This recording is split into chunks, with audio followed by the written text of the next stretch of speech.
Singapore Tamil மக்களுக்கு வணக்கம். ஒரு மாபெரும் இசை நிகழ்ச்சி எனது நண்பர் இஸ்ராத் அலி அவர்கள் இந்த மூன்லைட் ஸ்டுடியோஸ் அவரும் ரியாஸும் சேர்ந்து ஒரு பிரம்மாண்டமான நிகழ்ச்சி பண்ணியிருக்காங்க. அதுக்காக ஸ்பான்சர் பண்ண அத்தனை பேருக்கும் நான் முதல்ல நன்றியை தெரிவிச்சுக்கிறேன். அண்ட் எனக்கு மியூசிக் ஷோன்னா எப்பவுமே ரொம்ப பிடித்தமான ஒன்று.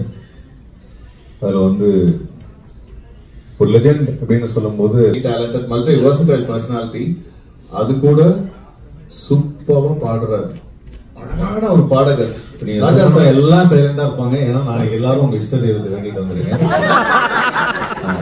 அது பாடும்போது ஆனா அதாவது என்னன்னா இருக்கல, நான் தனியா பாடுறேன். எனக்கு என்னன்னா நான் 80s பிலிமோட சாங்ஸோட மிகப்பெரிய லவர், பயங்கரமான ஒரு காதலன் நானு. அந்த வகையில எனக்கு இவங்க பாடின அத்தனை பாடலும் சரி, எனக்கு அப்படியே கேட்டுட்டே இருக்கும் போல தோணும். எனக்கெல்லாம் ஒரு பாட்டு கொடுத்தாங்கன்னு யோசிச்சுட்டு இருப்பேன். 5 பாட்டு படுத்தேன், இங்கேயே தங்கிடுறேன் மேடம் அப்படின்னு.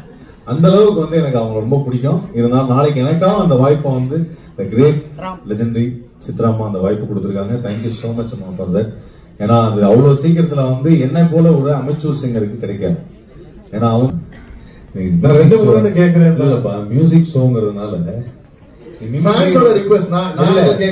மிமிக்ரின்னு யோசிச்சேன். நான் மியூசிக் ஷோ மிமிக்ரி என்ன பண்ணலாம் அப்படின்னப்போ, சரி சில ஆக்டர்ஸ் எல்லாம் பாட்டு பாடிருக்காங்களே, அவங்க எல்லாம் பாடி நம்மளெல்லாம் பயங்கரமா ஹாப்பி படுத்திருக்காங்க. அது எனக்கு ரொம்ப பிடிச்சது என்னன்னா, என்னால அடிக்கடி போய் அவரை பார்க்கும்போது எனக்கு பயமா இருக்கும். ஏன்னா சூப்பர் ஸ்டாரை சந்திக்கும் போது, சார் எல்லாம் ஓகே தலைவரே, நான் ஒரு படத்துல நீங்க பாட்டு பண்ணீங்களே மன்னன் ஒரு படத்துல, அதனால அவரே ஒத்துக்கிட்டார். அந்த பாட்டு ரெக்கார்ட் பண்றதுக்கு கிட்டத்தட்ட ஒரு 6 மணி நேரம் ஆச்சு.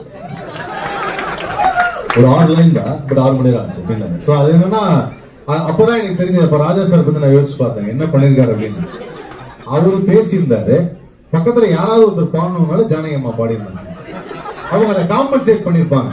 இவர் எங்க சொன்னால் போதும் 100 மாப்பிள்ளை, அவங்க அந்த மாலையின் துணியை. அது ஆக்சுவலா அப்ப என்னன்னா, அந்த சாங்ல என்னதே பாட்டுல இப்படி வருது அப்படின்னு உடனே அந்த வாய்ஸ் வருது அப்படின்னு. சோ அந்த மாதிரி ஒரு மிமிக்ரி தான் நான் நினைச்சது. பட் அதனால நீங்க என்ன எந்த வாய்ஸ் வேணும், என்ன வாய்ஸ்? சத்யபிரகாஷ் அடிக்கடி பிடிச்சது. அதாவது எத்தனையோ இசை நிகழ்ச்சி போயிருப்போம், ஆனா சிங்கப்பூர்ல இப்படி ஒரு மாபெரும் இசை நிகழ்ச்சி அப்படின்னு போகுது.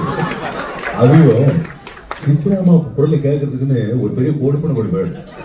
அவங்க சொல்றாங்க, எனக்கு கொஞ்சம் லைட்டா கையில் அடிபட்டுக்கு சேலையெல்லாம் கட்ட முடியல, நாளைக்கு சல்வார் கமிஷன் பாருங்க, நீங்க சின்ன பூ சித்ரா கூப்பிட்டுருக்கோம், ஆனா நாளைக்கு நீங்க சின்ன பொண்ணு சித்ராவே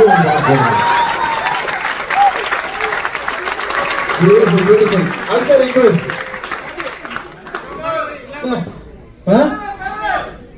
ஹலோரா எல்லாரும் மாதிரியோ எனக்கும் சிங்கப்பூர் தான் ரொம்ப ஃபேவரட்டான பிளேஸ். அடிக்கடி வருவேன், பார்த்தேன். நான் குரூஸ் இல்லாம இருக்கும்போது கூட இங்கதான் வந்திருந்தேன். நிறைய பேர் என்னை நல்லா பார்த்துக்கிட்டாங்க. சிங்கப்பூர் மக்களும் சரி, சிங்கப்பூர்ல இருக்கிற என்னுடைய நண்பர்களும் சரி, எனக்காக அவங்க என்ன விழாவும் செய்வாங்க. அப்படிங்கிறதுனால இப்படி ஒரு விழாவில் கலந்துக்கிறது நான் ரொம்ப மகிழ்ச்சியா நினைக்கிறேன். கவலைப்படாதீங்கம்மா, நாளைக்கு எந்த வாய்ஸும் நான் பாட மாட்டேன். லாஸ்ட் யாரு என் நெஞ்சில் குடியிருக்கும் எனது குட்டி குட்டி நண்பர்கள் எல்லாரும் வணக்கம். நான் பாட்டு அப்படின்னாவே சும்மா ஜாலியாடுவேன். நாளைக்கு சரியான பாட்டெல்லாம் செம்மையா இருக்குது, எல்லாம் பார்த்து என்ஜாய் பண்ணுங்க. All is well, all is well. அப்புறம் தளபதி சொல்லியாச்சு, தலை சொல்லலன்னா ரகலா வந்துடும். அதாவது என்னன்னா, நான் அடிக்கடி சொல்லுவேன், தளபதிக்கும் தலைக்கும் என்ன வித்தியாசம்னு.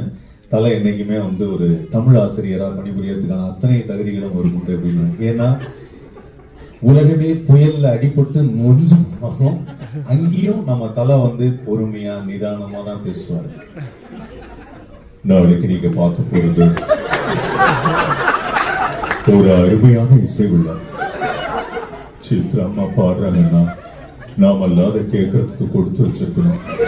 அது லைவா உங்களுக்காக. Thank you so much for being so